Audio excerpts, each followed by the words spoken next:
Livre premier, Agriculture proprement dite. Chapitre 1. Du climat et de son influence en agriculture.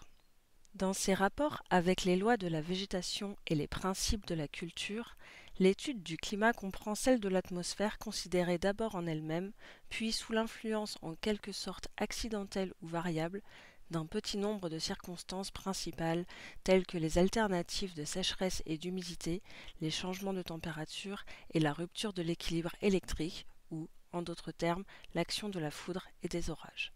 Cette étude comprend encore la connaissance des influences de la situation plus ou moins éloignée des pôles ou de l'équateur et plus ou moins élevée au-dessus de la mer, ainsi que celle de l'exposition, c'est-à-dire de l'aspect au nord, au midi, à l'est, à l'ouest, etc.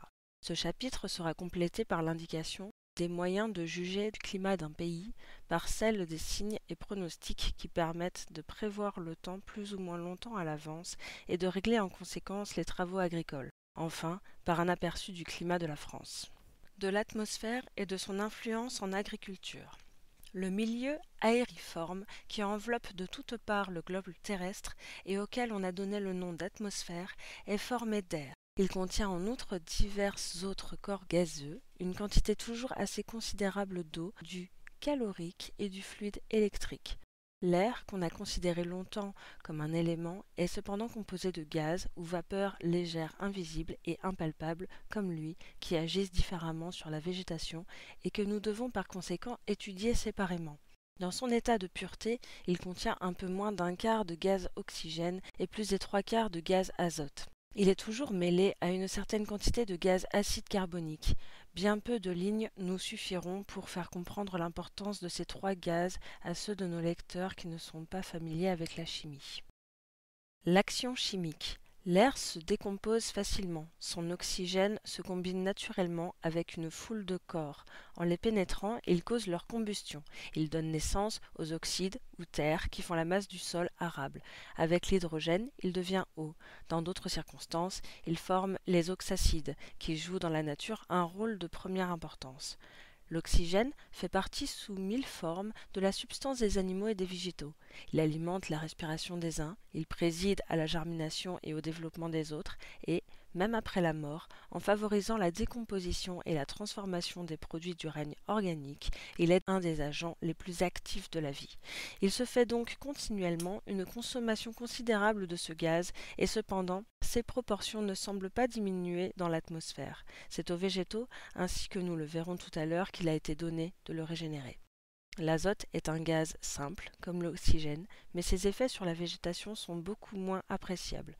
On a pu faire germer et vivre des plantes dans des milieux qui en étaient dépourvus. Aussi suppose-t-on, généralement, qu'il est plutôt destiné à tempérer par sa présence la trop grande énergie de l'oxygène et probablement des autres gaz nutritifs qu'à agir par lui-même. Cependant, il abonde dans tous les animaux et l'on sait qu'il existe dans un grand nombre de substances végétales. Le gaz acide carbonique est le résultat de la combinaison de l'oxygène avec le carbone, ou l'élément du charbon. Il se forme journellement dans l'atmosphère, non seulement par suite de la fermentation, de la putréfaction, de la combustion et de la respiration, mais encore de la décomposition naturelle ou artificielle de certaines substances minérales. Ce gaz est impropre à la respiration des animaux. Lorsqu'il surabonde dans l'air, il cause rapidement l'asphyxie. Sa destination principale est évidemment de concourir à la nutrition des végétaux. En présence de tant de causes de production, il serait en effet difficile de trouver celle de l'absorption continuelle du gaz acide carbonique qui se fait à la surface du globe si l'on avait découvert que, sous l'influence de la lumière, il est inspiré et décomposé par les organes foliacés des plantes qui retiennent son carbone et émettent en grande partie son oxygène. Nous chercherons plus tard, en parlant de la nutrition des végétaux, à pénétrer dans ces détails ce phénomène, l'un des plus importants, je ne dirais pas seulement de la végétation, mais de la nature entière. Quant aux autres gaz, produits de la décomposition successive des corps et qu'on voit, comme le gaz acide carbonique, se former et se transformer sans cesse, tels que l'hydrogène à divers états de combinaison, l'ammoniac, leur influence générale sur la végétation est encore trop peu connue pour que nous ayons à les signaler ici. Disons cependant, quoique les expériences des chimistes aient démontré, d'une manière aussi précise que le permet l'état de la science, que les principes constituant l'atmosphère sont sensiblement les mêmes à des hauteurs et dans des climats fort différents. On peut, dans un assez grand nombre de cas, trouver des exceptions à cette règle. Sans parler de ces grottes dans lesquelles le gaz acide carbonique vicie l'air au point de le rendre mortel, de ces vallées dont le sol pestilentiel est en quelque sorte blanchi par les ossements des animaux qui s'en sont approchés dans leur imprévoyance, personne n'ignore combien des contrées entières sont rendues malsaines par le voisinage de marais de quelques étendues. À température égale, privés de l'air vif et léger des hautes régions, les végétaux des montagnes réussissent difficilement dans la plaine, et ceux de la plaine, lorsqu'ils peuvent croître à de grandes élévations, y végètent toujours moins vigoureusement. Souvent même, ils y éprouvent des variations accidentelles, qui pourraient parfois faire douter de l'identité des espèces. Les plantes des vallées profondes et abritées languiraient à une exposition découverte. Celles des localités marécageuses viendraient mal sur les bords des eaux courantes et celles de l'intérieur des terres périraient sur les côtes, tandis que le petit nombre des arbres propres aux dunes cesserait de prospérer si on les privait des émanations salines des vents de la mer. Action physique et mécanique. Mais ces influences ne sont pas les seules que l'atmosphère exerce. Comme on doit le conclure de la connaissance de sa composition, l'air est pesant. Sa pression, pour n'être pas sentie parce qu'elle se compense en agissant en tous sens et que la force élastique de nos organes lui est proportionnée, n'en équivaut pas moins au poids d'une colonne d'eau de 32 pieds environ qui envelopperait de toutes parts le globe terrestre, et cette pression, démontrée jusqu'à l'évidence par le jeu des pompes, des phénomènes du baromètre, est une condition première de notre existence. On a acquis la preuve en s'élevant en ballon à de grandes hauteurs et mieux encore au moyen de la machine pneumatique que si elle venait à cesser, les vaisseaux sanguins et ceux qui charrient dans les plantes les liquides séveux se distendraient aussitôt au point de se rompre. Lorsque l'atmosphère devient trop pesante, la santé des animaux paraît en souffrir. Lorsqu'elle se conserve pendant un certain temps dans un grand état de légèreté, on a cru remarquer que la végétation se ralentit. C'est à cette circonstance qu'on a attribué en partie la moindre élévation des végétaux sur les montagnes que dans la plaine. Ajoutons que le poids et le ressort de l'air, sa dilatation et sa condensation dans les changements de température paraissent être un des moyens employés par la nature pour déterminer les mouvements de la sève. Les variations dans la pesanteur de l'atmosphère sont presque nulles entre les tropiques. Elles deviennent de plus en plus sensibles en raison de la plus grande promixité des pôles. Sous les mêmes latitudes, elles sont généralement moins considérables à une petite qu'à une grande élévation, pendant la belle que la mauvaise saison. Le baromètre a une tendance générale à descendre à l'époque de la nouvelle et de la pleine lune, à monter, au contraire, aux approches des quartiers. Enfin, les vents sont encore une des causes les plus directes des variations du poids de l'atmosphère. Les vents, les physiciens les ont divisés en généraux, ceux dont l'action est régulière et continue dans un même rhombe. Il y a les périodiques, ceux qui soufflent constamment pendant plusieurs mois dans une direction et pendant plusieurs autres mois dans une direction contraire. Et enfin les irréguliers, ceux qui se font sentir dans une même contrée sans observer une marche, une époque ni une durée précise. La dilatation de l'air par la chaleur solaire, sa condensation par le froid, les commotions électriques et les ébranlements qui en résultent dans l'atmosphère peuvent servir à expliquer l'origine des vents. Il suffit en effet que par l'une de ces causes l'air ait été raréfié sur quelques points du globe pour que celui qui n'a pas éprouvé le même effet se répande aussitôt de ce côté avec d'autant plus de rapidité que la raréfaction est plus grande. Les vents agitent sans cesse et mélangent les diverses parties de l'atmosphère. Sans eux, les gaz délétères retenus par leur propre poids à la surface de la Terre la rendraient bientôt inhabitable. Des contrées entières seraient privées de pluie, etc. Selon les contrées qu'ils ont parcourues, ils possèdent des propriétés fort différentes.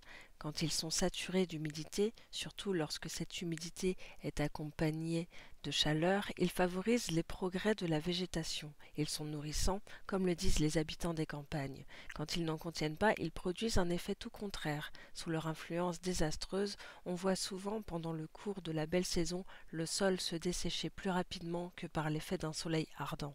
La germination ne peut avoir lieu, les feuilles se flétrissent, les fleurs et les fruits tombent.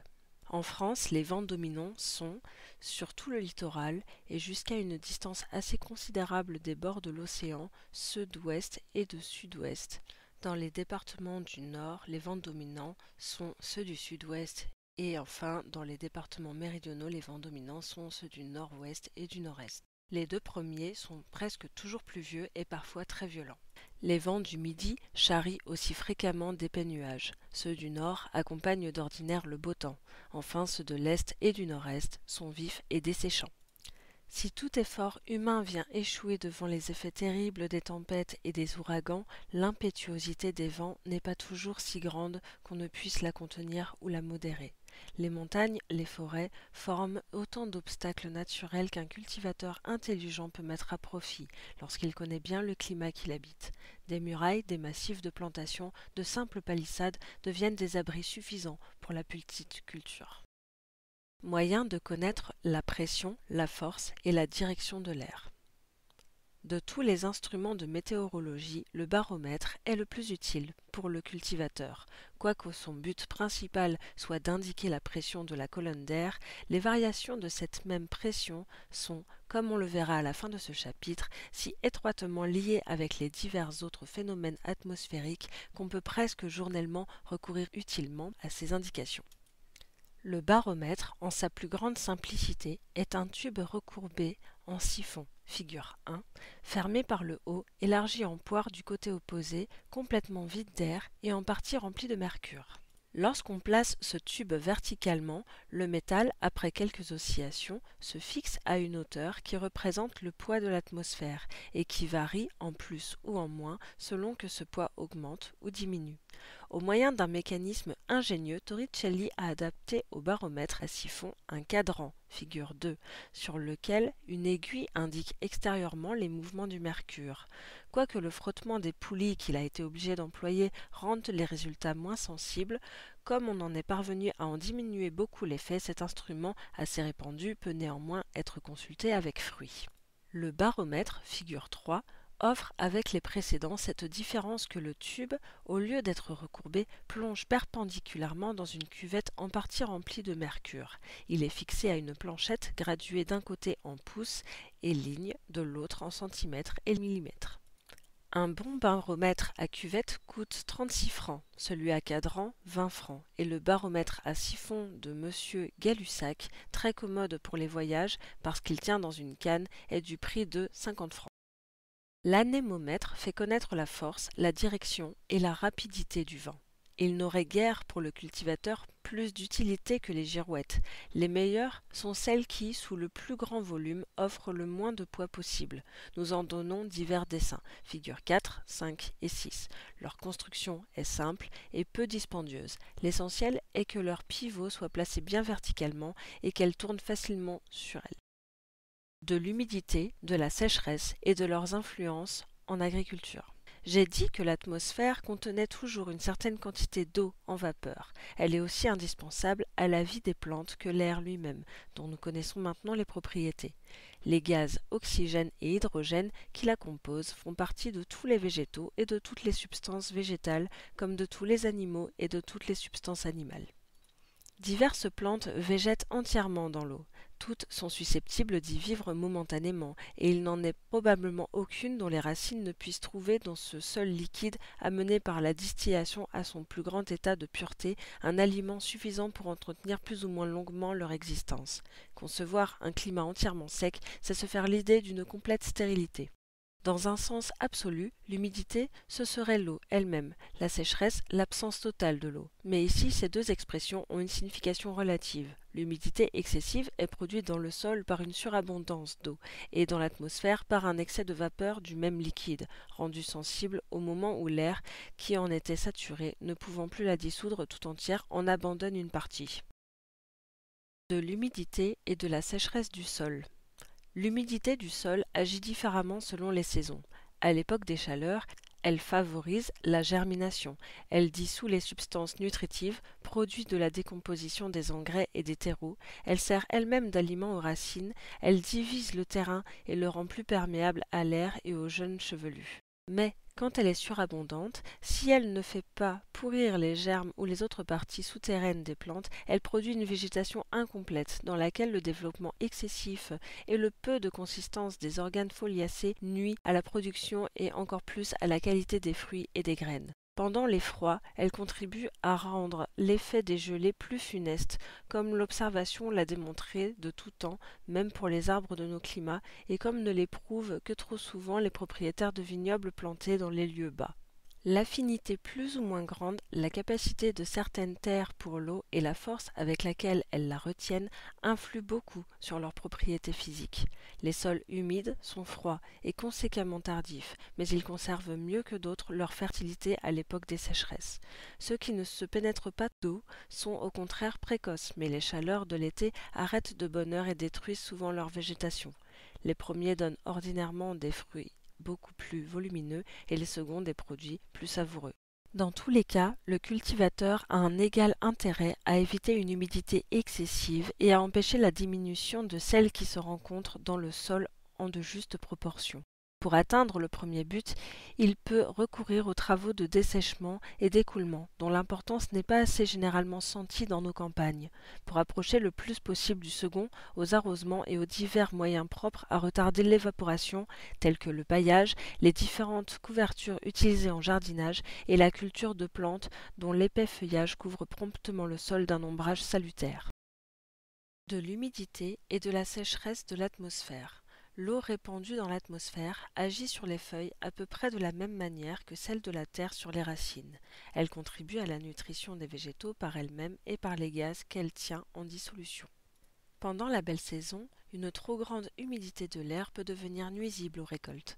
En causant la coulure des fleurs, elle réagit sur la production des graines et lors même qu'elle ne diminue pas la quantité des produits agricoles, elle nuit toujours à leur qualité et rend leur conservation très difficile, parfois impossible. L'excessive sécheresse n'est pas moins dangereuse. Elle entrave plus encore qu'une humidité surabondante les travaux importants des labours et des semailles. Lorsqu'elle se prolonge, les organes foliacés des végétaux, ne trouvant plus dans l'air la nourriture habituelle et perdant par l'évaporation leurs sucs les plus nécessaires, cessent d'exercer leur fonction conservatrice. Ils se flétrissent et leur destruction entraîne souvent celle de la plante entière. L'évaporation des feuilles dans une atmosphère desséchée par les effets du soleil ou du vent est parfois plus grande que, malgré des arrosements fréquents, elle arrête la végétation. L'humidité du sol ne peut donc suppléer qu'en partie à celle de l'air, et l'on comprend dès lors de quelle utilité doivent être les arrosements donnés sur les parties aériennes des végétaux. C'est en empêchant l'évaporation produite par la sécheresse qu'on peut faire réussir les greffes, les boutures chargées de leurs feuilles, qu'on peut transplanter avec succès les plantes herbacées, même les arbres, au cœur de l'été, qu'on peut enfin rendre fertiles par des plantations des terrains arides et brûlants. La sécheresse du sol augmente avec celle de l'atmosphère, et l'une et l'autre s'accroissent en raison de la force et de la durée de la chaleur. Aussi se font-elles sentir avec plus d'intensité dans le midi que dans le nord. Cette circonstance apporte des modifications importantes dans la végétation des divers climats. Les régions intertropicales sont peuplées principalement de grands végétaux ligneux dont les racines peuvent trouver encore, à l'époque des sécheresses, l'humidité qui s'est conservée à des profondeurs considérables. À mesure qu'on se rapproche des pôles, on voit au contraire diminuer le nombre des arbres et augmenter celui des plantes herbacées, base des cultures les plus productives des climats tempérés. Des nuages et des brouillards. La vapeur d'eau répandue dans l'atmosphère s'y rencontre sous forme de vésicules imperceptibles à l'œil nu, creuses comme des bulles de savon qui se dilatent et se dissolvent dans l'air lorsque la température s'élève, qui se condensent et se transforment en nuages, en brouillard et en pluie lorsqu'elle se refroidit. Les nuages, en raison de leur légèreté, s'élèvent plus ou moins au-dessus de la surface de la terre. Luke Howard, dans un travail curieux et qui ne manque pas d'intérêt pour les cultivateurs, a cherché à les déterminer et à les classer d'après leur forme particulière et la place que leur assigne leur densité dans les basses ou les hautes régions de l'atmosphère. Les nuages les plus simples affectent trois formes principales. Tantôt ce sont des espèces de filets parallèles tortueux ou divergents, susceptibles de s'étendre dans toutes les directions, tantôt des masses convexes ou coniques à base irrégulière et plane, tantôt enfin de longues lignes horizontales et continues dans toutes leurs parties. En se réunissant de diverses manières, ils forment les nuages intermédiaires, ainsi que les nuages composés. Les nuages simples de la première des modifications que je viens d'indiquer semblent être les plus légers, ce sont aussi généralement les plus élevés, ils varient beaucoup en forme et en étendue. On les voit paraître les premiers sur un ciel serein. Aux approches des tempêtes, ils s'épaississent et s'abaissent ordinairement du côté opposé d'où soufflera le vent. Ceux de la seconde modification sont les plus denses. Ils se rapprochent par conséquent davantage de la Terre. Une petite tache irrégulière qui paraît d'abord dans l'atmosphère forme en quelque sorte le noyau autour duquel ils se condensent. Lors des beaux temps, ils commencent à paraître quelques heures après le lever du soleil, parviennent à leur maximum au moment de la plus forte chaleur et se dispersent totalement aux approches de la nuit. Avant la pluie, ils s'accroissent rapidement. Leurs contours se dessinent en larges protubérances floconneuses. Leur agglomération, sous le vent, lorsque l'air est fortement agité, présage de calme et de la pluie. Lorsqu'au lieu de disparaître ou de s'abaisser au moment du soleil couchant, ils continuent à s'élever, on doit s'attendre à de l'orage pour la nuit. Enfin, les nuages de la troisième modification, quoique d'une densité moyenne, sont cependant ceux qui s'élèvent le moins. Leur base repose communément sur le sol même. Ils se forment pendant la nuit, de toutes ces vapeurs blanchâtres qu'on voit le matin se répandre comme une vaste inondation du fond des vallées ou de la surface des lacs et des rivières, et disparaître bientôt ou se transformer diversement sous l'influence des rayons solaires. On sait qu'ils sont un indice de beau temps. Non seulement les nuages sont les dispensateurs de la pluie et les principaux moteurs des orages, ils interceptent les rayons solaires, ils diminuent les effets de l'évaporation et s'opposent à l'émission du calorique de la Terre par le rayonnement. Les brouillards sont de véritables nuages que leur densité plus grande retient dans les basses régions de l'atmosphère. Lorsqu'ils s'élèvent par l'effet de la dilatation, ils se transforment en nuages proprement dits, et lorsque les nuages s'abaissent par suite de leur condensation, ils forment les brouillards. L'odeur fétide qui émane assez souvent de ces derniers prouve suffisamment qu'ils peuvent retenir et entraîner divers gaz, et donne à penser qu'ils doivent agir chimiquement sur la végétation. On a pu remarquer en effet qu'en général ils fertilisaient la terre, mais d'un autre côté il est vrai qu'ils contribuent indirectement, en abaissant la température et en entretenant une humidité particulière, à faciliter la propagation de la rouille des blés, l'avortement des fleurs, la fermentation des fruits, etc. De la pluie. Les pluies sont dues principalement au refroidissement des couches d'air saturées de vapeur d'eau et à l'action électrique des nuages. Elles contiennent une quantité souvent inappréciable d'électricité, de l'air, du gaz, acide carbonique et quelques sels minéraux. Toutes choses égales d'ailleurs, on sait qu'il pleut plus souvent dans le voisinage des grandes masses d'eau que dans les contrées arides, sur les montagnes que dans les plaines, dans les localités couvertes de grands arbres que dans les lieux découverts. Il est aussi démontré qu'il pleut plus abondamment dans les pays chauds que dans les pays froids, quoique dans ces derniers, les pluies soient plus fréquentes. La quantité moyenne d'eau qui tombe annuellement à Saint-Domingue est d'environ de 308 cm. À Calcutta de 205, à Naples de 95, à Paris de 53 et à Saint-Pétersbourg de 46 seulement. À mesure qu'on s'éloigne de l'équateur, les pluies sont donc moins abondantes, mais comme elles deviennent plus fréquentes et comme l'évaporation diminue, il en résulte que les pays froids sont plus humides que les pays chauds et que si dans le Midi il n'est pas de culture possible sans arrosement, dans le Nord il en est peu de productives sans dessèchement. Dans quelques parties des vastes déserts de l'Afrique, des contrées septentrionales de l'Asie et de la côte occidentale d'Amérique, depuis le Cap Blanc jusqu'à Coquimbo, il ne pleut presque pas. Mais partout où il existe de la végétation, des rosées abondantes et d'épais brouillards suffisent pour l'alimenter et l'entretenir. Chez nous, les pluies les plus fréquentes et les plus favorables aux travaux et aux produits de la culture sont généralement celles de printemps et d'automne. En hiver, elles pénètrent profondément le sol et régénèrent les sources. En été, elles réparent les pertes occasionnées par l'excessive évaporation. Énumérer ici tous les avantages et les inconvénients des pluies, ce serait répéter ce qui a été dit au commencement de ce chapitre ou entrer saison par saison dans des détails que nous devons renvoyer à la pratique de chaque sorte de culture. Des instruments propres à déterminer l'humidité ou la sécheresse de l'air. Pluviomètre.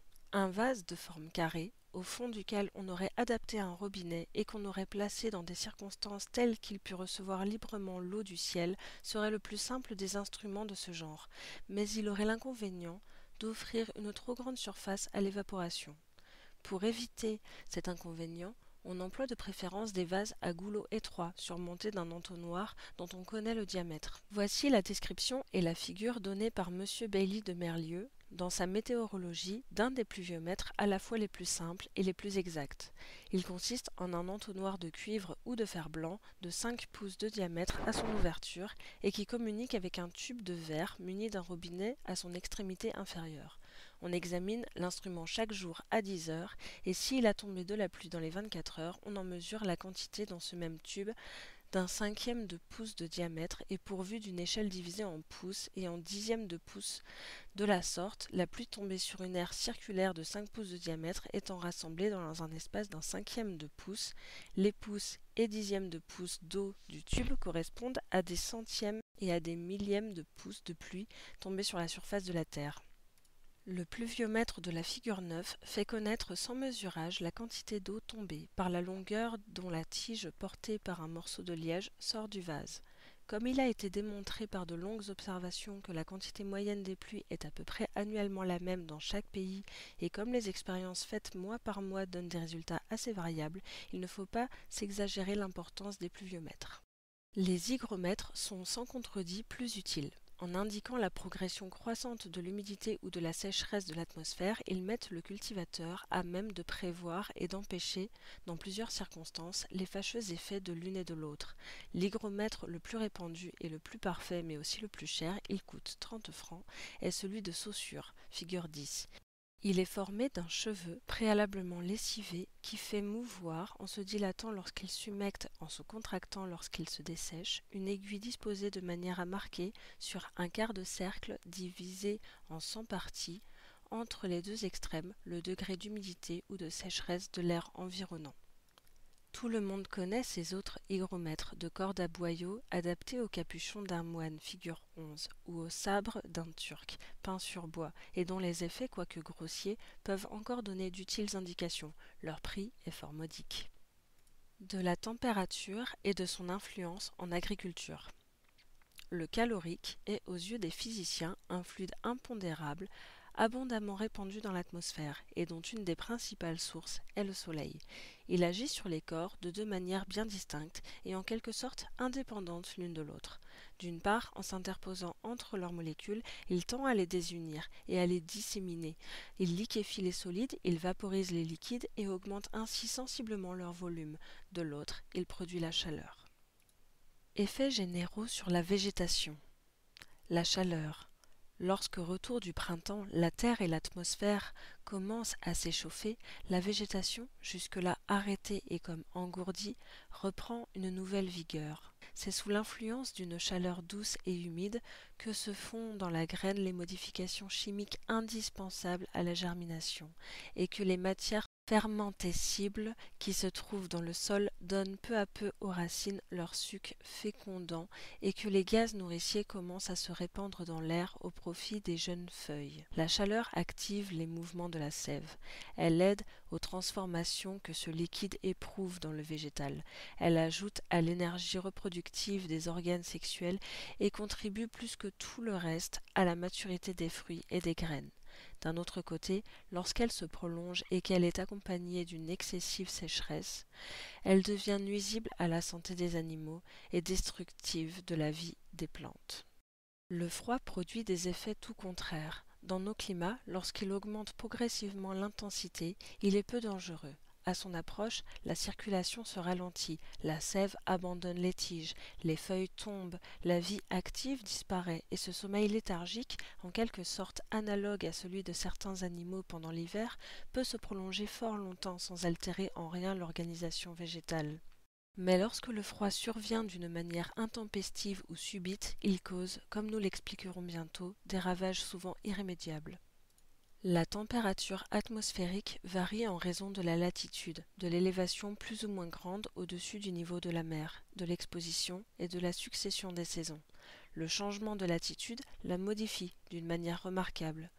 S'il a été donné à quelques plantes de vivre dans tous les climats et souvent à toutes les hauteurs, la plupart des végétaux que nous avons le plus d'intérêt à cultiver, resserrés par la nature dans des limites plus étroites, ne peuvent croître et prospérer au-delà de ces limites qu'à l'aide d'une température artificielle. Depuis l'équateur, où la chaleur solaire s'élève à l'abri des réverbérations jusqu'à près de 40 degrés du thermomètre de Réaumur, c'est équivalent à 50 degrés centigrades, et n'est jamais moindre de 12 à 15 jusqu'aux régions qui avoisinent les pôles et dans lesquelles l'intensité du froid n'a pu être déterminée faute d'instruments, on voit la végétation suivre pour ainsi dire pas à pas chaque modification de température, et il est parfois aussi difficile de naturaliser une plante d'un pays froid dans un pays chaud qu'une autre plante d'un pays chaud dans un pays froid.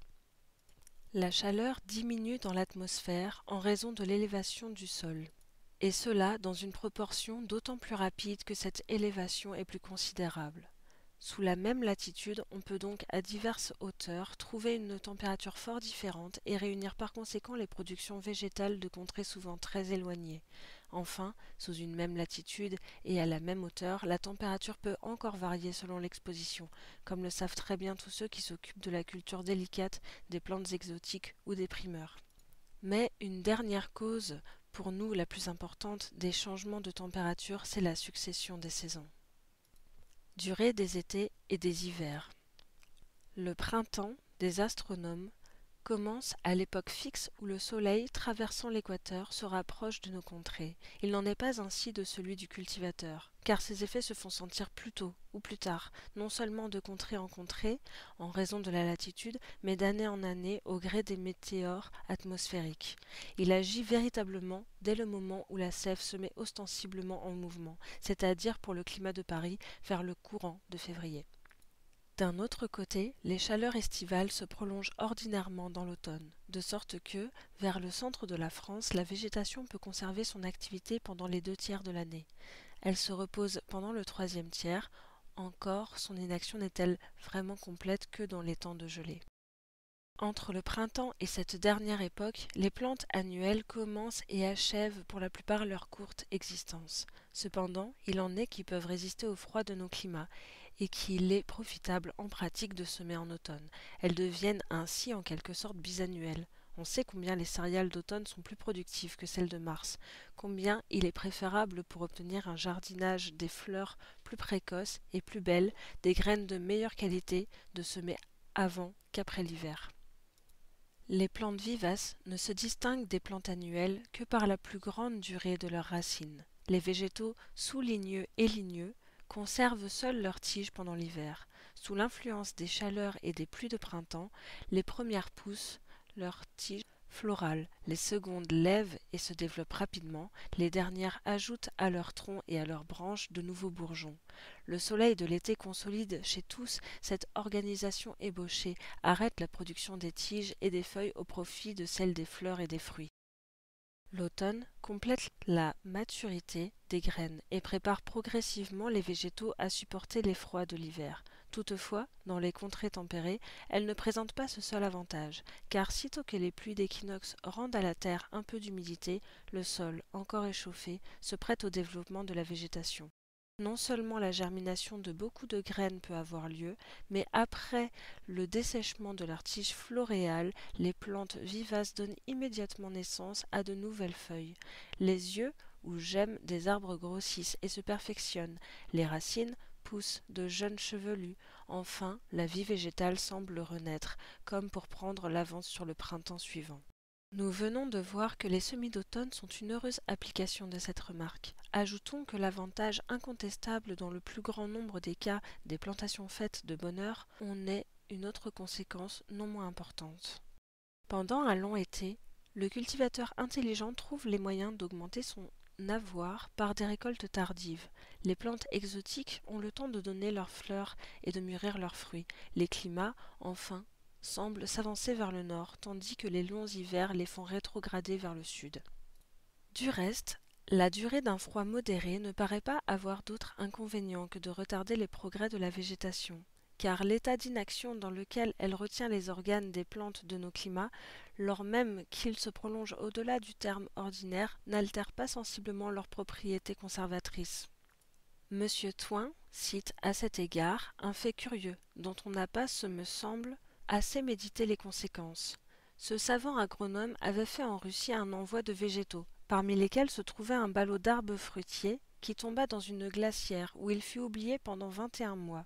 Après un si long hivernage et dans de semblables circonstances, on devait croire que tous auraient péri. Il en fut autrement. M. Demidoff, à qui ils avaient été adressés, remarquant que leur organisation ne semblait pas altérée, les fit planter avec soin. Pas un ne mourut. Intensité de la chaleur et du froid. Quoique la température moyenne de chaque climat ne varie pas autant qu'on pourrait le croire, il n'en est pas moins vrai que l'intensité de la chaleur et du froid est loin d'être annuellement la même. À Paris, le thermomètre est monté à 30 degrés, ce qui équivaut à 38 degrés centigrades, en juillet 1793. Il est descendu à -19, au-dessous de zéro, en janvier 1795. Et cependant, année commune, les chaleurs de l'été ne s'élèvent pas au-dessus de 20 à 26 degrés, et les froids sont rarement de plus de -6 à 12 degrés. Il est à peine besoin d'ajouter que les froids augmentent ou diminuent d'intensité en raison inverse des chaleurs, à mesure qu'on s'avance du point que je viens d'indiquer vers le nord et vers le sud. D'après cette considération, Olivier de Serres divisait la surface entière de la France en 4 zones principales: le climat de l'Oranger, qui ne s'étend guère au-delà du littoral de la Méditerranée, celui de l'Olivier, qui se prolonge un peu au-dessus du 40e degré de latitude, celui de la Vigne, qui s'avance au nord jusque dans le voisinage du 49e degré, et enfin celui du pommier. Sous le point de vue plus général de la grande culture, d'autres agronomes ont partagé le même pays en 3 climats seulement: celui du Midi, des Pyrénées à Bordeaux et de Marseille à Valence, celui du centre, de ces 2 villes à Paris, et celui du nord, de Paris jusqu'aux frontières de la Belgique. Arthur Young, adoptant une division analogue, caractérise chaque région de la manière suivante. La première, celle du nord, où il n'y a pas de vignobles, et dont on peut tracer la démarcation par une ligne droite tirée depuis Guérande, la Loire inférieure, jusqu'à Coucy, dans l'Aisne. La deuxième est celle de centre, où il n'y a pas de maïs, et dont la limite est assez exactement indiquée par une ligne droite tirée de Ruffec, en Charente, jusqu'au pays entre Lunéville et Nancy, en Meurthe. Il est remarquable qu'elle est presque parallèle à la ligne qui marque la séparation des vignobles.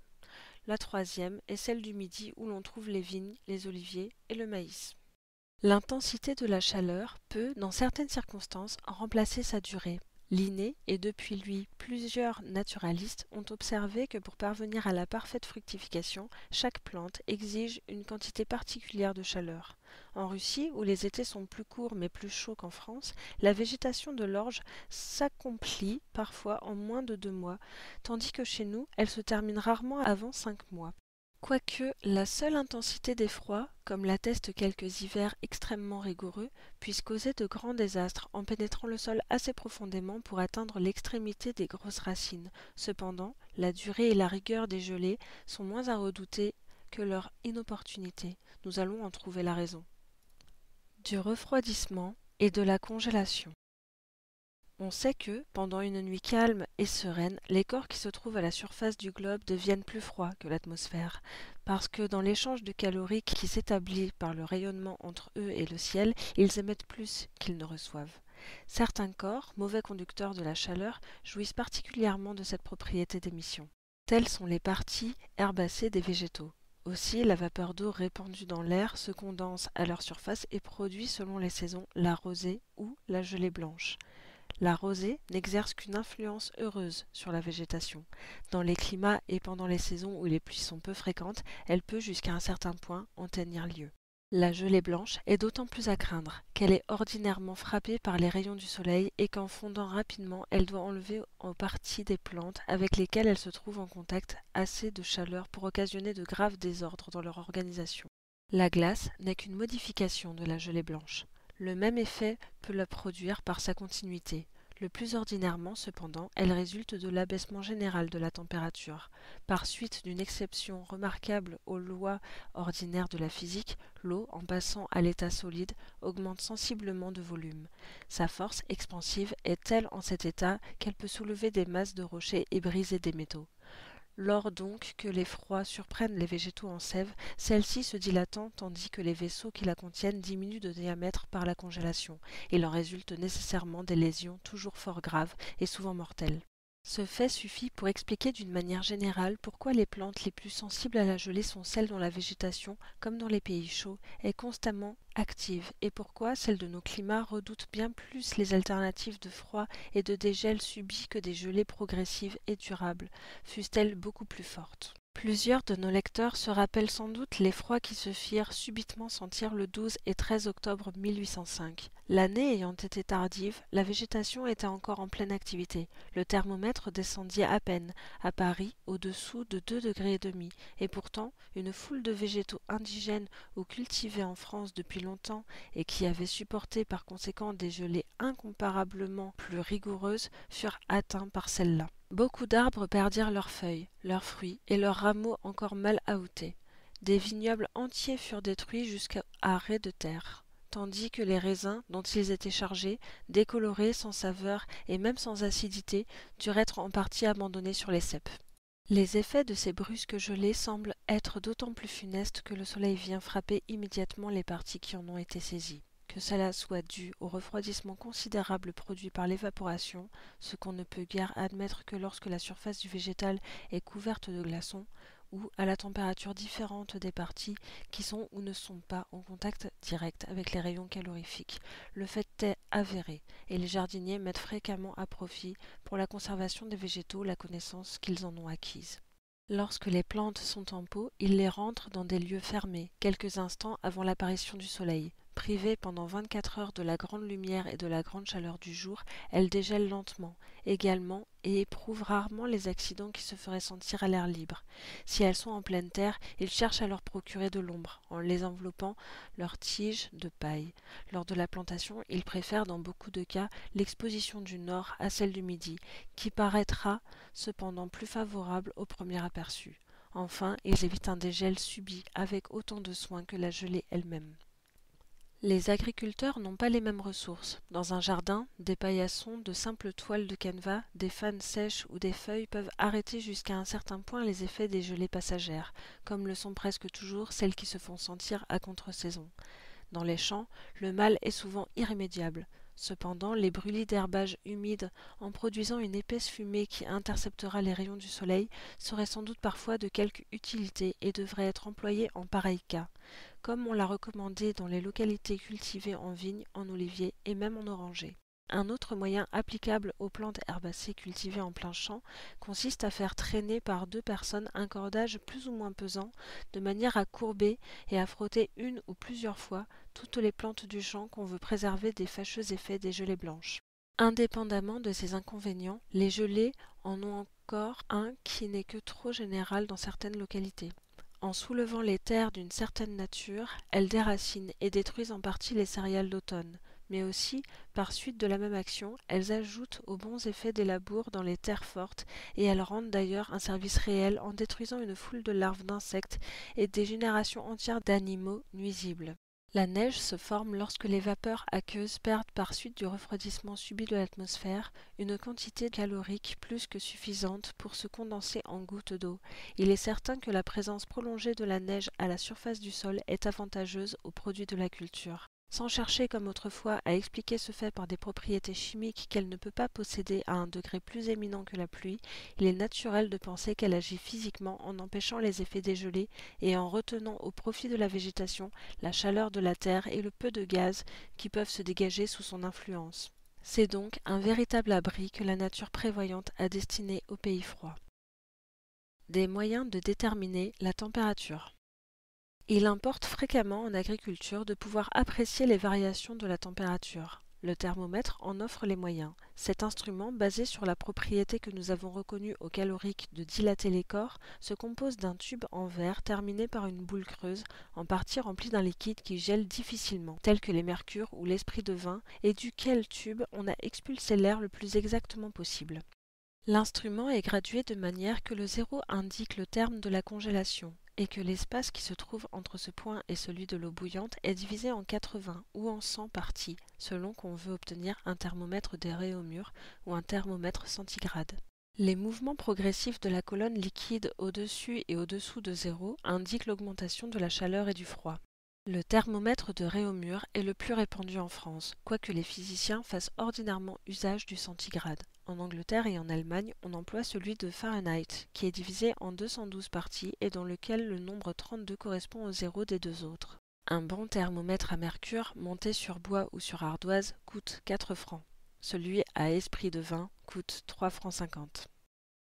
De l'électricité et de son influence en agriculture. Le fluide électrique, principe du tonnerre, abonde dans la nature entière. On le considère généralement comme composé de deux fluides différents, dont la manière d'agir est telle que les molécules de chacun d'eux se repoussent et attirent celles du fluide contraire.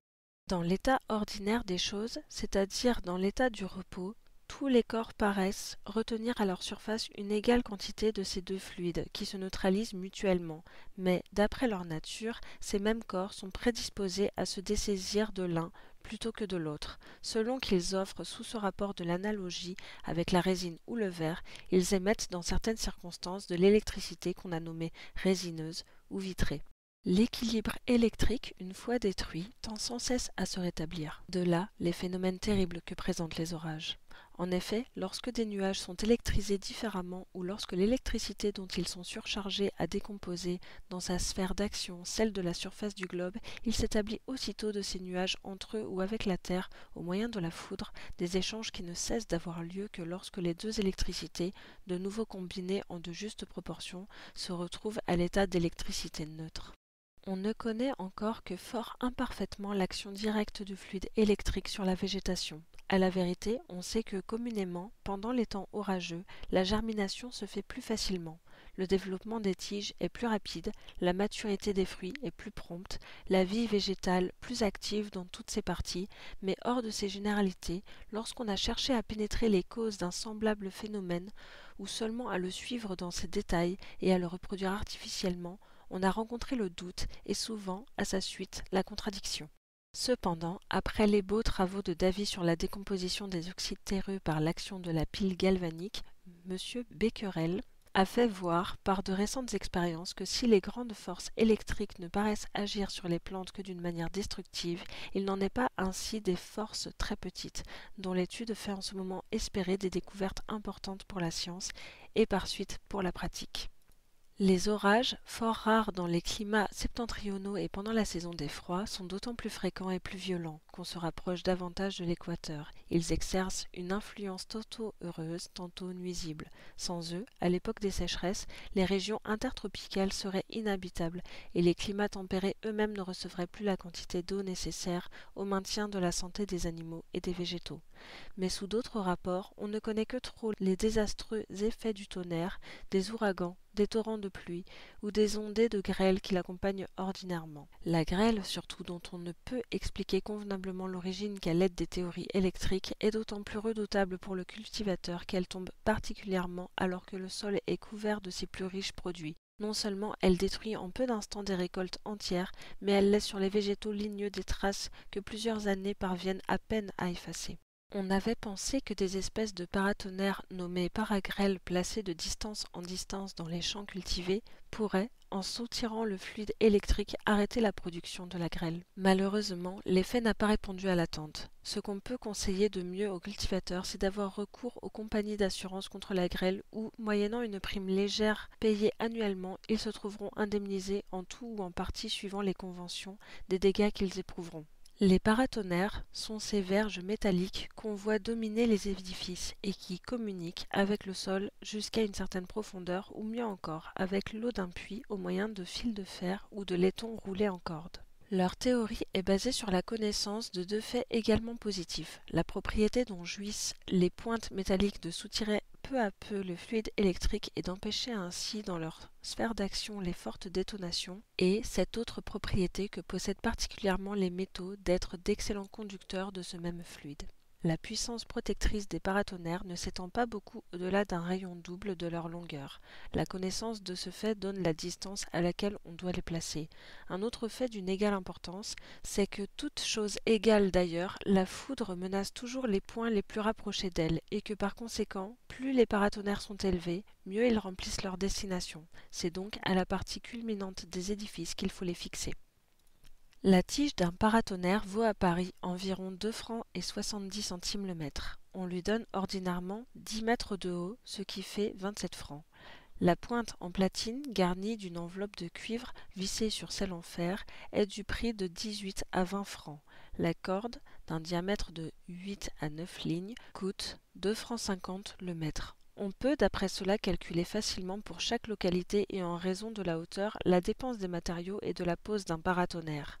L'électromètre sert à mesurer la quantité et à déterminer la nature du fluide électrique. Peut-être cet instrument, à peu près inconnu des cultivateurs, deviendra plus tard pour eux d'une grande importance. Dans l'état actuel de nos connaissances, j'ai dû me borner à l'indiquer ici. Influence de la situation en agriculture. Il ne faut que jeter un coup d'œil sur les différentes formes et les différentes applications que l'art de cultiver la terre prend ou reçoit entre les mains qu'il exerce dans les diverses contrées du globe pour être convaincu que chaque culture territoriale est principalement fondée sur une différence de disposition géographique qui constitue la situation générale. L'influence de la situation s'étend non seulement sur l'espèce de plantes et d'animaux que l'agriculture locale embrasse, mais encore sur la manière de les élever. L'étude de cette influence doit précéder tout essai de naturalisation et de culture nouvelle. Les principales causes sont la latitude et l'élévation, auxquelles on peut ajouter l'exposition et les abris. Les deux premières se modifient l'une l'autre, c'est-à-dire que sous le même climat, à des hauteurs diverses et réciproquement, aux mêmes hauteurs sous des climats différents, on ne retrouve pas les mêmes végétaux. En effet, plus on se rapproche de la ligne équinoxiale, ou l'équateur, plus il faut s'élever avant d'atteindre la région des neiges perpétuelles. Tandis qu'en s'éloignant de la zone torride ou des tropiques, dans la direction de l'un ou de l'autre pôle, on rencontre à des hauteurs de moins en moins grandes le froid susceptible d'empêcher toute végétation. De la latitude. Peu des plantes utiles à l'homme viennent partout indifféremment, et parmi celles qui appartiennent à l'agriculture, on n'en trouve guère qui soient dans ce cas hors les graminées prairiales annuelles qui donnent les pâturages et les foins, et les graminées céréales annuelles telles que le blé, le seigle et l'orge. Mais en même temps, qu'on les retrouve en plus de lieux, leur courte durée et la nécessité de leur réensemencement artificiel empêchent de regarder comme tout à fait impossible l'hypothèse de leur disparition complète. D'un autre côté, l'avoine, les pois, les haricots, les navets, les pommes de terre et les graminées vivaces composant le fond des prairies ne peuvent croître dans des régions ou trop chaudes ou trop froides. Il faut au maïs, au millet, au riz une contrée chaude, à l'avoine une région tempérée. Les racines et fruits de ce qu'on appelle les climats chauds tels que le manioc, l'igname, le bananier, l'arbre à pain, etc. y sont rigoureusement limités. Et il en est de même des grands arbres fournissant le bois de construction tels que le chêne des pays tempérés et l'acajou de la zone torride. Les animaux sont soumis au climat aussi bien que les plantes, et parmi les animaux domestiques, il en est qu'on trouve partout, comme le bœuf, le cochon, tandis que d'autres sont confinés dans certaines contrées, comme le renne, le chameau ou l'éléphant. Le cheval et l'âne suivent aussi l'homme à peu près sous toutes les latitudes. Le mouton peut aussi vivre dans l'Inde et au Groenland, mais il y perd ses qualités utiles. Au Groenland, il a besoin d'être abrité pendant 9 mois de l'année. Dans l'Inde, la laine se transforme en poil et la chair est trop maigre pour donner de bonnes viandes de boucherie.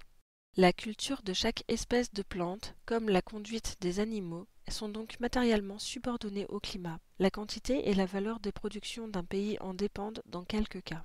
La même espèce d'arbre qui, sous un climat tempéré, s'élève à une grande hauteur, ne produit qu'une tige petite et chétive, dans une situation exposée au vent froid. Sous un climat favorable et chaud, les sols les plus stériles, qui dans une contrée moins favorable resteraient incultes, peuvent avec avantage être livrés à la culture.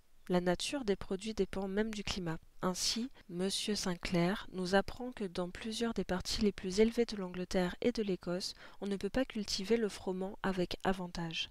Dans plusieurs des comtés septentrionaux de l'Écosse, on a trouvé nécessaire de semer, au lieu de l'orge, à 2 rangs, la petite orge quadrangulaire, quoique de qualité bien inférieure. L'expérience a fait voir que l'avoine, à cause de sa rusticité, était un produit plus certain et plus profitable que toute autre espèce de grain. Dans les districts humides, on ne peut cultiver les pois avec avantage à cause des pluies.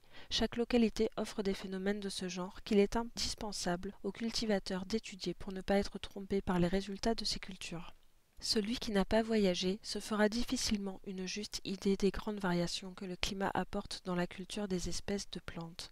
En Italie et en Espagne, où prévalent les cultures inondées et où la plupart des récoltes en grains ou en racines demandent un copieux arrosage, il en est quelques-unes cependant qui viennent de la manière ordinaire, dans la saison des pluies, telles que les melons en Italie et les oignons en Espagne. Mais en Arabie, en Perse et dans l'Inde, on ne peut entreprendre aucune culture sans eau, excepté sur les parties les plus élevées des montagnes. Dans ces contrées, le procédé fondamental de la culture est de préparer la surface du sol à recevoir l'eau, à l'y faire circuler dans des fossés ou dans des rigoles, et à s'en procurer autant qu'il en faut à l'aide de machines qui l'élèvent de la profondeur des puits ou du lit des rivières. Le manque d'eau nécessaire à l'irrigation des champs les prive de toute culture régulière et s'oppose invinciblement à la production du blé. Mais la nature, dans de telles situations, produit spontanément des récoltes périodiques de plantes annuelles succulentes ou bulbeuses, et l'homme peut, jusqu'à un certain point, imiter la nature et tirer parti du climat en substituant dans ces circonstances des plantes annuelles bulbeuses utiles à des plantes de même nature qui ne le sont pas. Celles-ci, dans plus d'un cas, pourraient être avantageusement remplacées par les autres. La culture dans le nord de l'Europe consiste au contraire en grande partie plutôt dans l'art de débarrasser les terres de leurs eaux superflues que dans celui de leur en procurer artificiellement. Si l'on y a recours à l'irrigation, elle est limitée aux prairies et c'est moins pour en accroître l'humidité que pour en stimuler la végétation par la dissolution plus prompte des engrais qu'on leur donne, et pour augmenter ou diminuer la chaleur de la terre. Cette opération doit être conduite avec beaucoup de soin pour ne pas devenir plus pernicieuse qu'utile. Elle n'offre, au contraire, aucun danger dans les pays chauds, et elle y sert à modérer plutôt qu'à augmenter la température du sol. L'eau, dans le nord de l'Europe, est fournie à la terre par l'atmosphère, en quantité souvent plus que suffisante aux besoins de la végétation. Aussi, le principal objet du cultivateur y est-il de maintenir le sol dans un parfait état d'égouttement à l'aide de rigoles superficielles et de conduits souterrains, de le tenir bien ameubli pour que l'humidité s'évapore et que les racines s'y étendent à l'aise, de lui fournir des engrais chauds et abondants, de le tenir débarrassé des mauvaises herbes et d'employer en un mot tous les moyens propres à faciliter l'accès de la lumière, de l'air et de toutes les influences atmosphériques aux plantes cultivées qui doivent en profiter. Toutefois, ces deux grandes divisions géographiques que l'on peut faire de l'agriculture en agriculture du Midi et en celle du Nord ne sont pas tellement rigoureuses qu'elles doivent être uniquement déterminées par des degrés de latitude. Elles sont au contraire très souvent modifiées par des circonstances physiques telles que l'élévation du pays au-dessus du niveau de la mer, l'aspect qu'il présente par l'abondance de ses eaux, de ses forêts, de ses montagnes, son caractère topographique de continent, d'île ou de péninsule, sa constitution géologique et enfin la nature du sol cultivé. De l'élévation. L'élévation, quand elle n'est pas considérable, ne nuit pas aux divers procédés de la culture, ni aux habitudes des animaux. Mais la valeur d'une ferme diminue si par sa position et celle des terres, il est difficile et dispendieux d'y exécuter les transports. La situation locale mérite donc de la part du cultivateur une sérieuse attention. Le maïs, le riz et le millet, qui donnent en Asie et en Afrique de si abondants produits, ne réussissent point dans le nord de l'Europe. Différentes espèces de grains, de légumes, de racines prospèrent dans certains cantons de la France et non dans d'autres. Les graminées vivaces se plaisent mieux aux lieux où la température et la lumière sont modérées pendant toute l'année, comme dans le voisinage des côtes, où la douceur du temps est due à l'influence de la mer et la continuité de la lumière à l'absence ou à la courte durée de la neige. Dans le nord de l'Amérique et en Russie, où l'intensité du froid n'éprouve point de relâche durant tout l'hiver et où le sol reste enseveli 6 ou 7 mois sous une épaisse croûte de neige, toute la végétation, herbacée, périt. Le froment, le seigle, l'orge, l'avoine se cultivent avec profit, quoique la chaleur moyenne annuelle descende au-dessous de 2 degrés centigrades, pourvu que la chaleur de l'été se maintienne entre 11 et 12 degrés.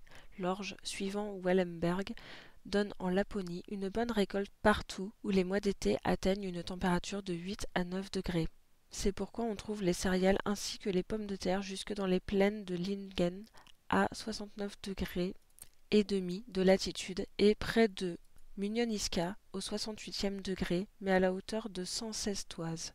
Dans la zone tempérée, par exemple à Édimbourg, le froment donne une abondante récolte si pendant 7 mois du 20 mars au 20 octobre, la température moyenne est de 13 degrés. La chaleur moyenne de ce climat descend souvent à 10 degrés et demi. À 2 degrés plus bas, l'orge, l'avoine et les autres céréales ne mûriraient pas. Dans les Alpes-Maritimes et auprès d'Alais, Monsieur de Candolle a trouvé le seigle cultivé à la hauteur de 1100 toises et le froment à celle de 900 toises. Les diverses espèces de froment supportent difficilement les chaleurs de la plage équinoxiale. Cependant, par l'effet de causes locales particulières non suffisamment observées, le froment se cultive dans la plaine de Caracasena, près de Victoria, à la hauteur de 270 toises, et, ce qui est plus remarquable encore, dans la partie intérieure de l'île de Cuba, latitude 23 degrés, près de Las Cuatro Villas, dans une plaine peu élevée au-dessus de la mer.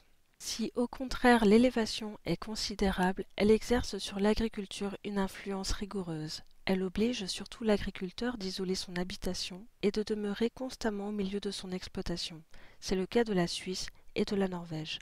En Suisse, les villages sont souvent situés à 5000 pieds au-dessus du niveau de la mer. Les maisons sont construites en bois avec un toit saillant et couvertes en ardoise, tuiles ou bardeaux. L'extrême division des propriétés fait que chacun est obligé de cultiver la sienne et cette obligation entraîne celle de la résidence. Les pommes de terre et l'orge peuvent être cultivées en Savoie à 4,500 pieds. Le fromage, le lait, un peu de maïs pour le potage complètent la nourriture des paysans. La moisson qui se fait dans les plaines à la fin de juin n'est mûre dans les montagnes qu'à la fin de septembre. Dans les régions montagneuses de la Norvège, les habitations rurales ne sont point non plus réunies en corps de village, mais elles sont éparses et bâties séparément sur le terrain que le propriétaire cultive. Elles sont faites en planches et couvertes d'écorce de bouleau ou de gazon. Toute élévation abaissant proportionnellement la température suivant qu'elle s'éloigne du niveau de la mer, son influence se fait aussi proportionnellement sentir sur les plantes et sur les animaux. 300 pieds de hauteur sont regardés comme équivalents à un demi-degré de latitude et causent une différence de température analogue. Il suit de là que l'agriculture des zones tempérées peut quelquefois être introduite sous la zone torride et quelques-unes des montagnes de la Jamaïque peuvent contenir de la base à leur sommet presque toutes les plantes du monde. Sous la latitude de 50 degrés, l'élévation de 6 pieds environ est la plus grande à laquelle on puisse cultiver le froment avec profit. Et même là, le grain sera très léger et mûrira souvent un mois plus tard que celui semé au bas de la montagne.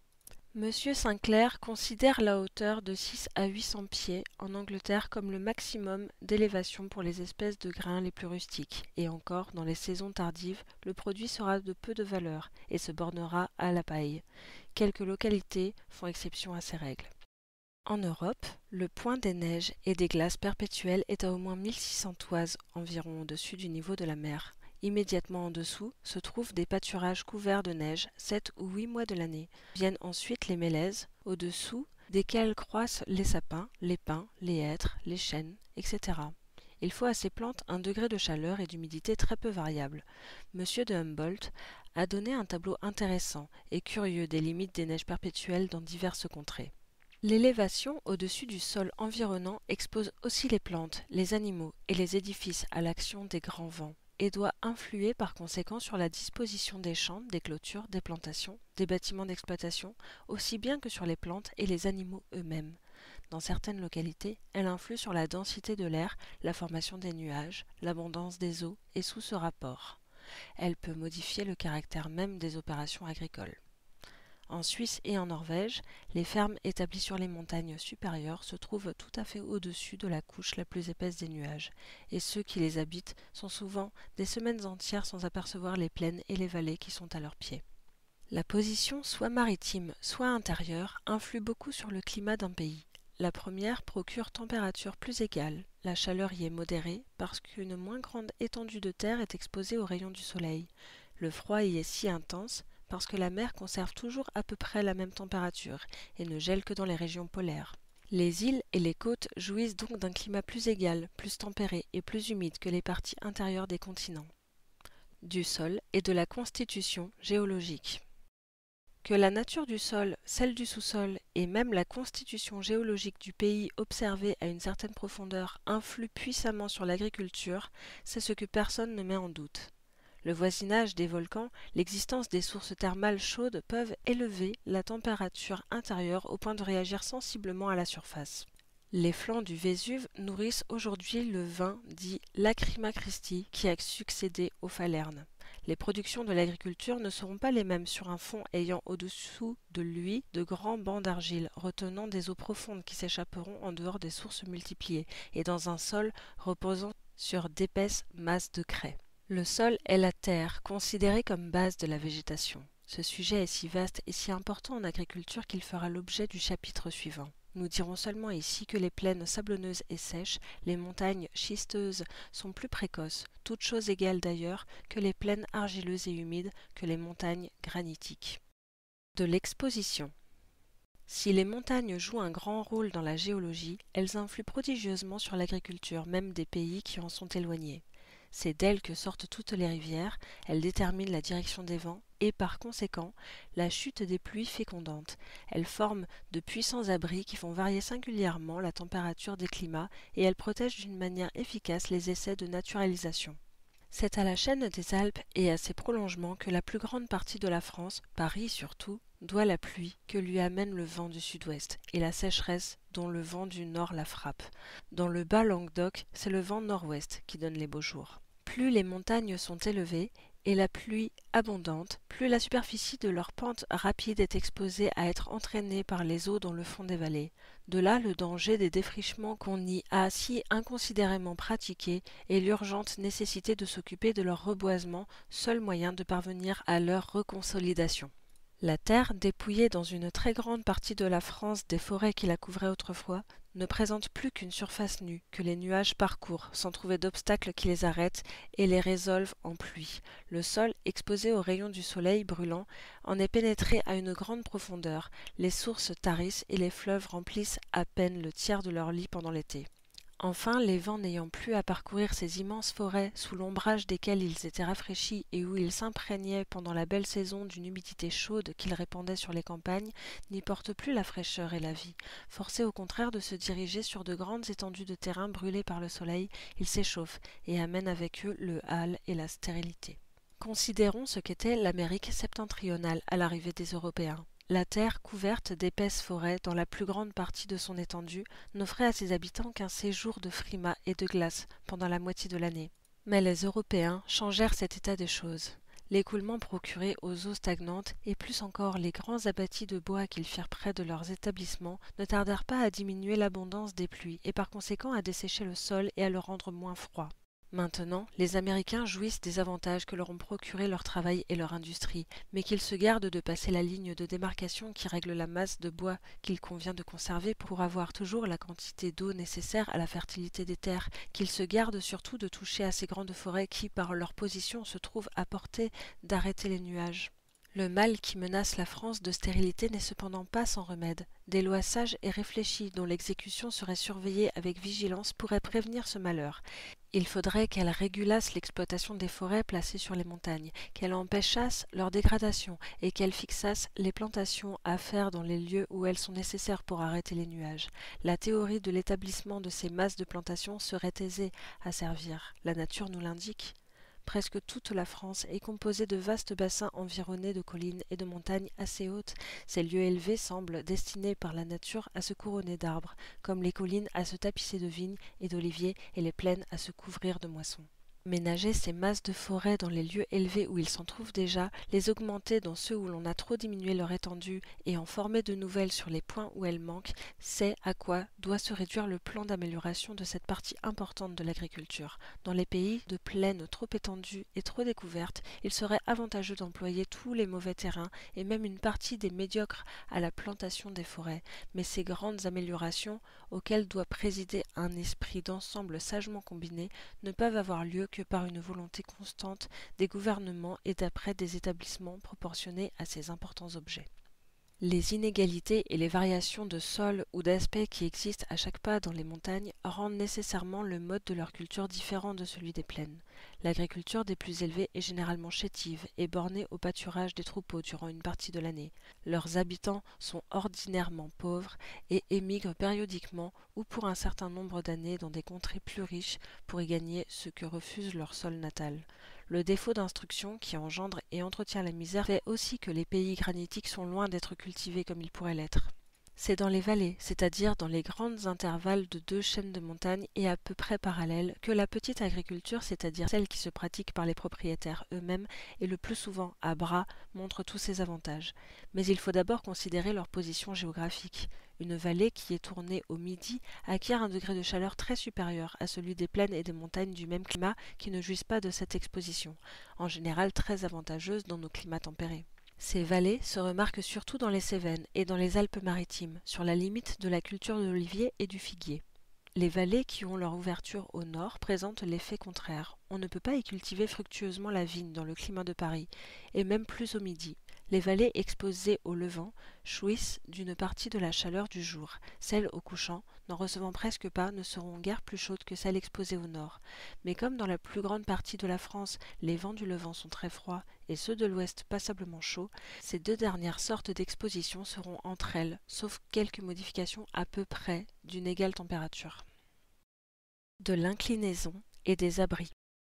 Les inclinaisons plus ou moins rapides de la surface des sols cultivés ainsi que les abris naturels ou artificiels qui entrecoupent cette surface tels que les massifs de bois, le rideau des plantations en ligne et même l'obstacle léger en apparence que de simples haies opposent au cours des vents bas et à la circulation des agents météoriques produisent ainsi des modifications dont le résultat assure le succès de diverses récoltes. Nous avons vu précédemment que l'effet des inclinaisons ainsi que celui des aspects se fait fortement remarquer dans les coteaux consacrés à la culture de la vigne, et quant au bois, leur destruction, par grande masse, peut forcer à changer toute l'agriculture d'une contrée. Les plus puissants des abris naturels, ce sont les montagnes. Mais c'est surtout dans les régions froides que l'effet des abris artificiels est le plus efficace. Monsieur Sinclair assure que dans les seules îles Hébrides, on a par des clôtures, bien entendu, augmenté infiniment le rapport de 800 000 acres de terre. Les Anglais ont depuis longtemps senti les avantages de garantir les terres des vents du nord et de l'est par la plantation de petits bois ou de haies, parce que le froid ralentit la végétation et nuit à la fertilité, de même que le bétail se tient plus volontiers sur le côté méridional des haies et des bosquets, ainsi que les plantes poussent mieux à cette exposition. Les vents arrivant au sol sous un angle très aigu, on peut admettre qu'un bouquet de bois garantit les terres adjacentes à une distance décuplée de sa hauteur ou même davantage, s'il est sur une éminence. Si l'on y ajoute des haies vives de manière à enceindre tout le champ, l'abri sera bien plus efficace parce qu'il conservera mieux le calorique accumulé à la partie méridionale du bosquet. Non seulement ces haies augmentent la température, mais encore elles empêchent le dessèchement du sol et l'évaporation des gaz fécondants. C'est d'après ces considérations que M. Nébian conseille de diviser chaque domaine en une certaine quantité d'enclos dont les angles seront arrondis. Il les enceint chacune d'une lisière d'arbres plantés très serrés et de 20 à 50 pieds d'élévation, qui, tout en abritant le sol, produisent du bois que l'on ne doit cependant exploiter que partiellement pour ne pas dégarnir les terrains enfermés. Entre ces pièces, il laisse une bande de 96 pieds de largeur environ, qui sert de pâturage et d'abri au bétail, et qu'on laboure et ensemence de temps en temps. Dans l'intérieur de ces clos, on plante des rangées d'arbres fruitiers, que l'élévation et la température fait prospérer parfaitement. Les beaux produits qu'on obtient par une culture analogue dans le riche pays de Wes en Belgique et dans la fameuse vallée d'Auge dans la Normandie démontrent les avantages de ce système. Dans les situations basses et plates, on doit au contraire écarter tout ce qui gênerait la libre circulation de l'air, en agrandissant les enclos, diminuant la hauteur des haies et élaguant judicieusement les arbres. Car lorsqu'un canton est couvert de bois, il est plus humide. On peut donc améliorer le climat d'un pays qui est dans ces conditions en abattant une partie de ses bois. L'accumulation des terres marécageuses et de tourbes inertes et spongieuses rend aussi le climat plus froid. Les dessèchements ont donc le double avantage de livrer à la culture des terrains presque sans valeur et de rendre plus favorables les influences atmosphériques. Moyen de juger du climat par les végétaux. Nous avons vu combien est grande l'influence du climat sur les diverses cultures et par conséquent de quelle importance il est pour le cultivateur de la connaître. À cet égard, il est difficile de suppléer aux notions que fournit une longue observation et une habitation prolongée dans un canton.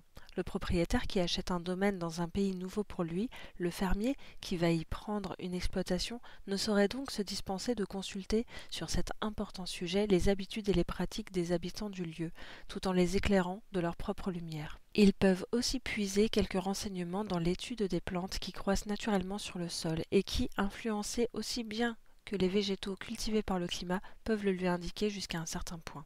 Nous n'essayerons pas de donner les caractères généraux de la végétation des tropiques ni de celle des régions septentrionales, ce qui serait sans application pour le cultivateur français. Nous citerons seulement ce qui peut contribuer à indiquer la nature du climat local.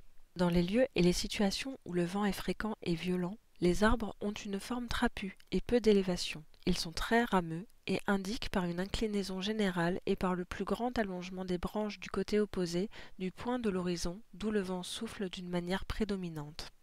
Dans les vallées et les lieux tranquilles, on voit au contraire des arbres bien filés, élancés vers le ciel, une tige grêle, peu rameuse et couverte de feuilles énormes. Le caractère général de la végétation d'un territoire indique aussi très bien si l'humidité ou la sécheresse y domine. Les arbres y affectent dans le premier cas une grande vigueur, dans le deuxième, au contraire, les pousses annuelles sont très faibles. On y voit aussi dominer les arbres et les plantes des sols secs et humides, qui seront indiqués dans le chapitre suivant. Les localités qui sont à la fois humides et mal exposées relativement au soleil sont indiquées par des végétaux en quelque sorte étiolés. Les pousses sont allongées mais faibles, d'une consistance aqueuse, jaune ou d'un vert pâle. Les rameaux sont peu nombreux et espacés. Les fleurs, également peu nombreuses, avortent ou coulent souvent. Les boutons à fleurs tombent au moment de la floraison ou peu après avoir noué. Le tissu intérieur de ces végétaux est lâche.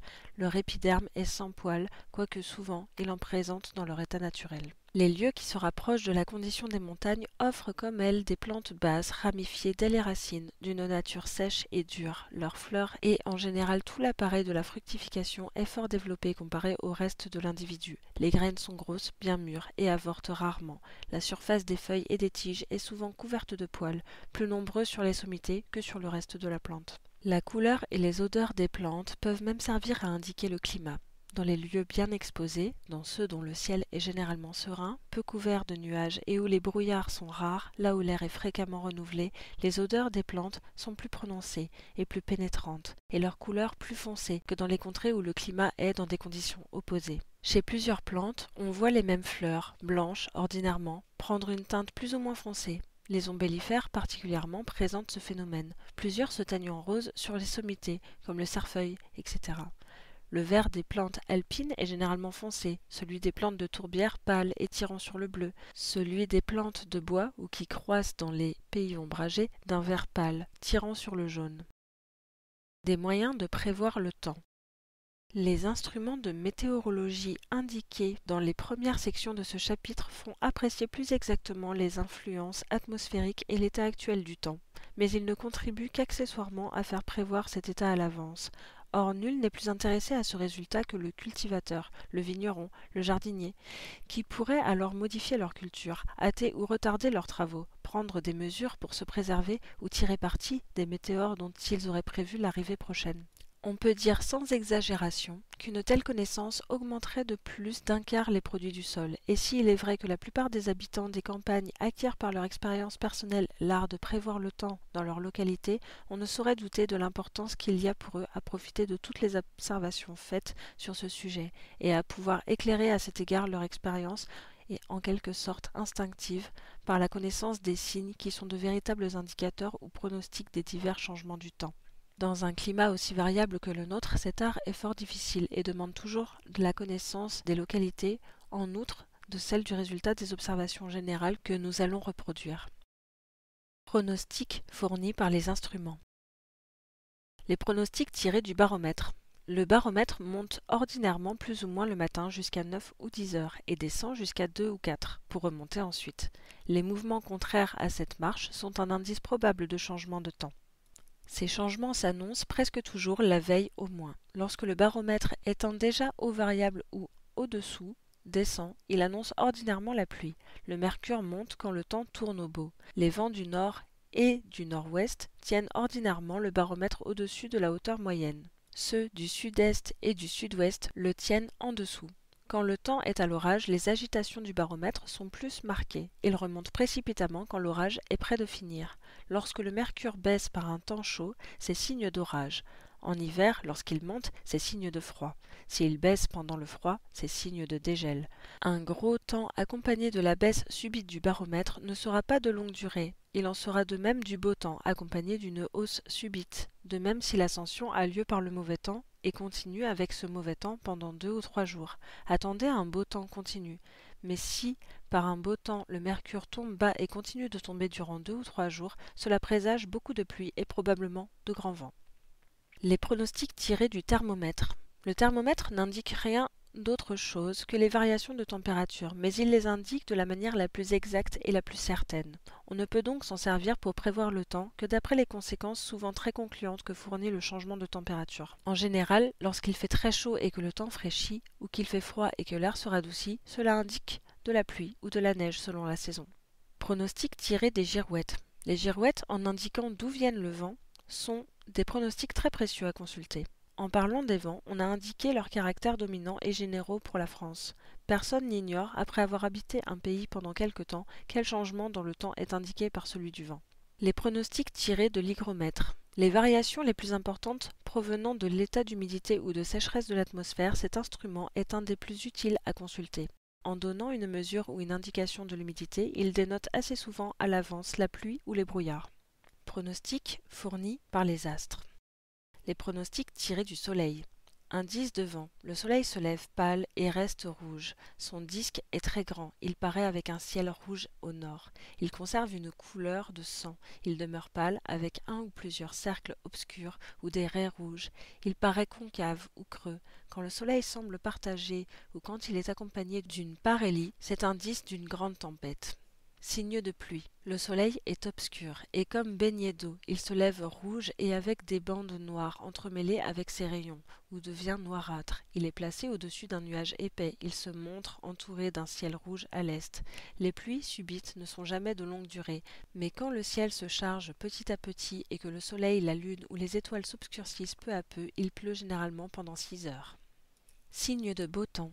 Le soleil se lève clair et le ciel l'a été pendant la nuit. Les nuages qui l'entourent à son lever se dirigent vers l'ouest, ou bien il est environné d'un cercle, pourvu que ce cercle s'en écarte également de tous côtés. Alors on peut attendre un temps constamment beau. Il se couche au milieu de nuages rouges, d'où ce dicton populaire que rouge soirée et grise matinée sont signes certains d'une belle journée. Les pronostics tirés de la lune. Indice de vent. La lune paraît fort grosse. Elle montre une couleur rougeâtre. Ses cornes sont pointues et noirâtres. Elle est environnée d'un cercle clair et rougeâtre. Si le cercle est double ou paraît brisé, c'est signe de tempête. À la nouvelle lune, il y a souvent un changement de vent. Signe de pluie. Son disque est pâle, les extrémités de son croissant sont émoussées. Le cercle autour de la lune, accompagné d'un vent du midi, annonce la pluie pour le lendemain. Lorsque le vent est sud et que la lune n'est visible que la 4e nuit, cela annonce beaucoup de pluie pour le mois. Signe de beau temps. Les taches de la lune sont bien visibles. Un cercle brillant l'entoure lorsqu'elle est pleine. Ses cornes sont-elles pointues le 4e jour, c'est du beau temps jusqu'à la pleine lune. Son disque bien brillant 3 jours après le changement de lune et avant qu'elle soit pleine dénote toujours le beau temps. Après chaque nouvelle et pleine lune, il y a souvent de la pluie suivie d'un beau temps. Les pronostics tirés des étoiles. Signes de pluie. Elles paraissent grossies et pâles. Leur scintillation est imperceptible, ou elles sont environnées d'un cercle. Dans l'été, quand le vent souffle de l'est et que les étoiles paraissent plus grandes que de coutume, alors attendez-vous à une pluie soudaine. Signes de beau temps et de froid. Les étoiles se montrent en grand nombre, sont brillantes et étincellent du plus vif éclat. Pronostics fournis par l'atmosphère. Pronostics tirés des nuages. Signe de vent. Lorsque les nuages fuient légèrement, qu'ils se montrent subitement au sud ou à l'ouest, qu'ils sont ainsi que le ciel rouge, notamment le matin, une giboulée après un grand vent est un indice certain que la tempête approche de sa fin, d'où ce dicton populaire « petite pluie à bas grand vent ». Indice de pluie. La source la plus féconde des pronostics météorologiques a toujours été l'apparence diverse et les changements d'aspect des nuages. Cause prochaine de la pluie ou de la neige, on les a toujours regardés comme fournissant les signes les plus sûrs et les plus directs des changements du temps. Malgré leurs changements rapides et leurs formes fugaces, nous citerons les principaux renseignements qu'on en peut tirer. Par un temps nuageux, quand le vent souffle, la pluie doit s'ensuivre.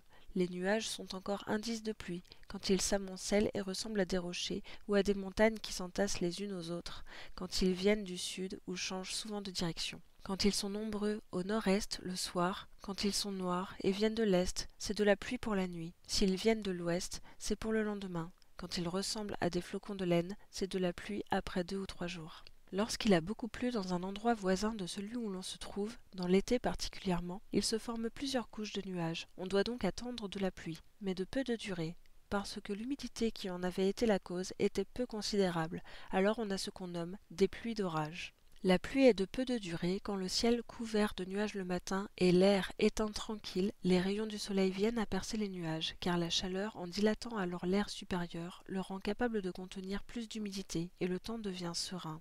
Mais si plusieurs couches de nuages existent dans l'air et qu'il règne des vents humides, la pluie sera de longue durée. Il en sera de même, mais par des ondées, si ces couches se meuvent avec des vitesses différentes de façon à laisser des intervalles en passant l'une sur l'autre.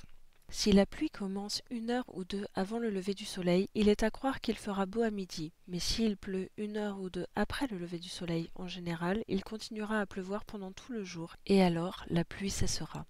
Quand la pluie arrive du sud avec un grand vent pendant 2 ou 3 heures, que le vent cesse et qu'il continue à pleuvoir, dans ce cas, la pluie se prolongera durant 12 heures, ou même davantage, et cessera ensuite. Ces longues pluies durent rarement plus de 24 heures. Indice de beau temps. Quand au coucher du soleil, les nuages paraissent dorés ou semblent s'évanouir, que de petits nuages semblent descendre ou aller contre le vent, qu'ils sont blancs ou que le ciel est ce qu'on appelle pommelé, le soleil étant élevé sur l'horizon. On a observé que le ciel pommelé qui dénote un beau temps pour le jour où il se montre est en général suivi de pluie, 2 ou 3 jours après. Les pronostics tirés des brouillards. Signe de pluie. Lorsque les brouillards semblent attirés vers les sommets des hauteurs, il pleuvra dans un jour ou deux. Si, par un temps sec, les brouillards paraissent monter plus que de coutume, pluie subite. Signe de beau temps. Si les brouillards se dissipent ou semblent descendre peu après la pluie, si après le coucher ou avant le lever du soleil il s'élève des eaux et des prairies un brouillard blanchâtre, c'est pour le jour suivant de la chaleur et du beau temps. Le dépôt d'humidité à l'intérieur des carreaux des vitres est signe de beau temps pour la journée. Les pronostics tirés du vent. Dans presque toute la France, les vents d'ouest et du nord-ouest donnent de la pluie ou des giboulées. Celui du sud et du sud-est y dispose le temps. Le vent d'ouest donne quelquefois de petites pluies, quoique le baromètre soit fort haut.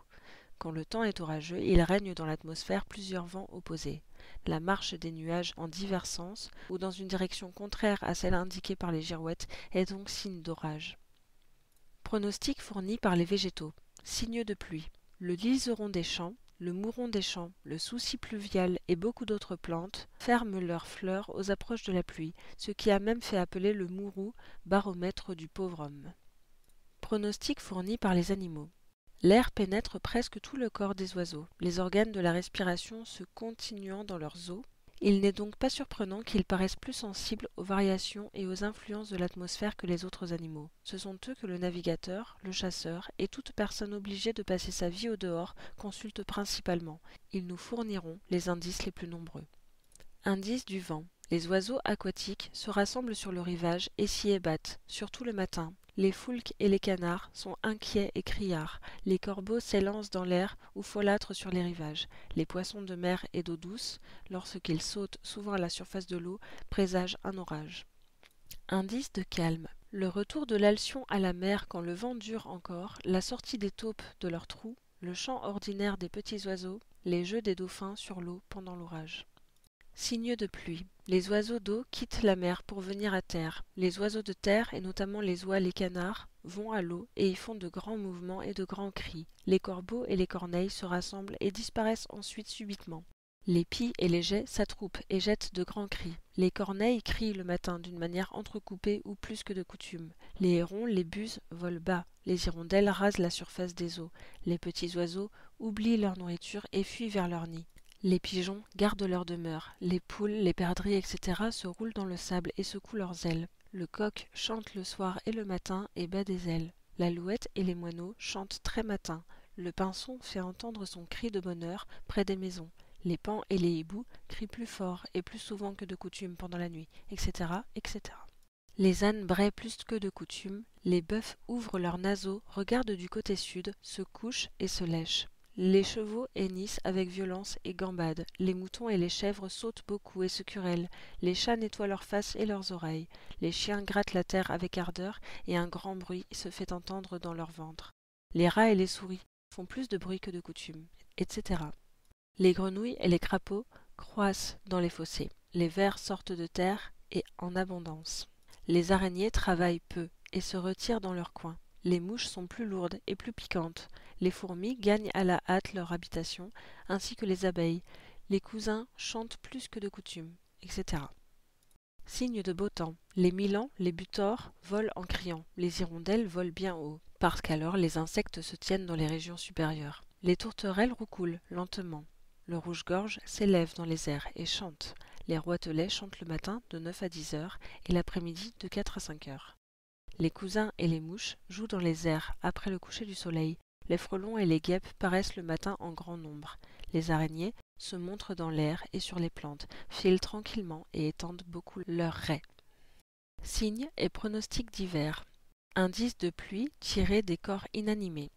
Ils sont sans nombre. On peut citer le gonflement du bois, le dépôt d'humidité sur les pierres et le fer qui semble suer.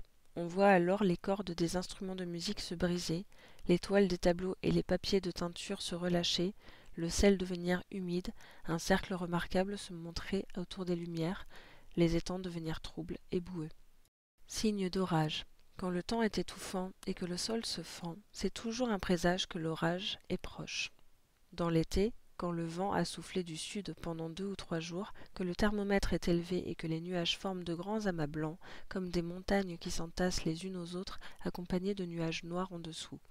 Si 2 nuages de cette espèce apparaissent des 2 côtés, et que les nuages forment de grands amas blancs comme des montagnes qui s'entassent les unes sur les autres, accompagnés de nuages noirs en dessous, si 2 nuages de cette espèce apparaissent des 2 côtés, on a observé que c'est le vent du sud qui amène le plus d'orages et le vent de l'est qui en amène le moins. Signe de grêle et de neige. Les nuages d'un blanc jaunâtre et qui marchent lentement quoique le vent soit fort. Si avant le lever du soleil le ciel vers l'est est pâle, et si les rayons réfractés se montrent dans des nuages épais, attendez alors de grands orages avec grêle. Les nuages blancs dans l'été sont signes de grêle, mais dans l'hiver de neige, surtout quand l'air est un peu adouci. Au printemps et dans l'hiver, quand les nuages sont d'un blanc bleuâtre et s'étendent beaucoup, on doit s'attendre à du grésil, qui n'est autre qu'un brouillard congelé. Signe de froid et de gelée. L'apparition prématurée des oies sauvages et autres oiseaux de passage.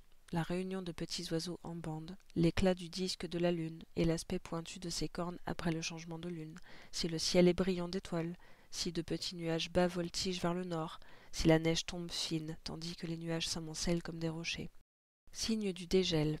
La chute de la neige en gros flocons, tandis que le vent souffle du sud, les craquements qui se font entendre dans la glace, si le soleil paraît baigné d'eau et les cornes de la lune émoussées, si le vent tourne au sud ou s'il est très changeant.